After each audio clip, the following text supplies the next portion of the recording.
So I saw Only God Forgives, and it was really disappointing. Now, I didn't have huge expectations going into it in the first place, and it's not like there were no redeeming qualities to this movie whatsoever, but it is definitely not something that I would recommend. Now, there are plenty of great movies out there that have minimal action scenes and slow pacing, but when it works, it's usually because the audience members have something to digest when they're watching it. In Only God Forgives, the story is not only ridiculously simple, but kind of fucking irrelevant. The movie obviously knows what its most marketable scenes are because those scenes were in the trailer. Because I decided to make a fight movie. That's how I got financed. I said to some financiers, I'm gonna make a Thai fight movie. But when people get excited by all those short clips in a trailer, they're mostly excited by the promise that those scenes will actually be held together by something. Watching two characters fighting is not nearly as entertaining as watching two characters you actually understand and care about fighting. During many of the scenes in this movie, I found myself thinking that they would be better scenes if they were simply in a different movie. One with maybe some context. Long drawn out scenes of silent actors' faces might be compelling if there was some glue holding them together, but I felt like there was no story progressing in between at all. It was all icing and no cake. The film was visually interesting despite it being visually repetitive, but most of it is what I would like to call pretentious. Say what? Now, although some of you have thrown that word at a lot of movies that I like, remember that it's not just a synonym for different and weird, but it's when something tries to imply that there's significance to something completely insignificant. And that's exactly what's happening with these reactionary shots. I mean, just try to think about how retarded the screenplay must have been. Cut to Ryan Gosling sitting on a chair and staring. Cut to Ryan Gosling sitting on a chair and staring, looking slightly concerned. Cut to a different shot of Ryan Gosling sitting on a chair and staring. Ryan Gosling stares at something else. Ryan Gosling continues not to say anything as he stares while sitting on a chair. Ryan Gosling continues to stare as he's standing, but then decides he's going to stare while sitting.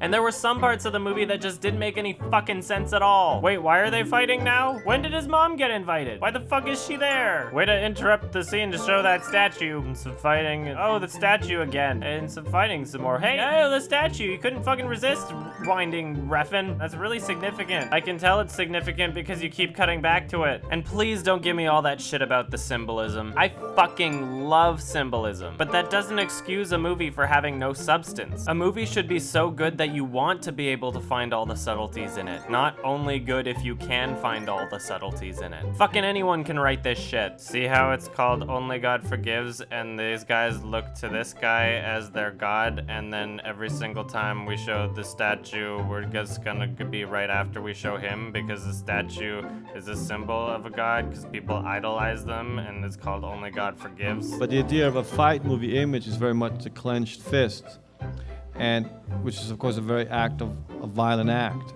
but it's also an extension of the male sexuality. And the idea that one movement is a mixture of sex and violence that's about penetrating or touching with an act of violence or non-violence was the whole idea of the film. But if you open your palm, it's about submission. And submission is an acceptance of whatever evidently your future will be. So the idea that once he meets a man chained to his mother's womb travels back into his mother to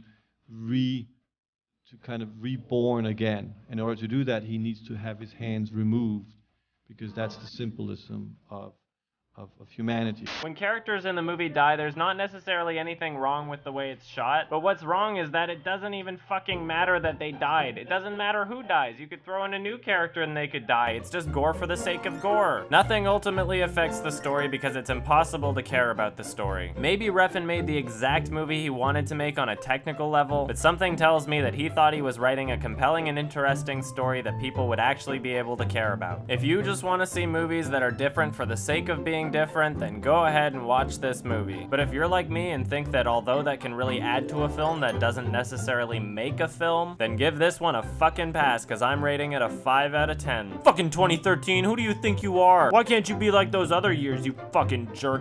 It like aims it for me. That's kind of cheap.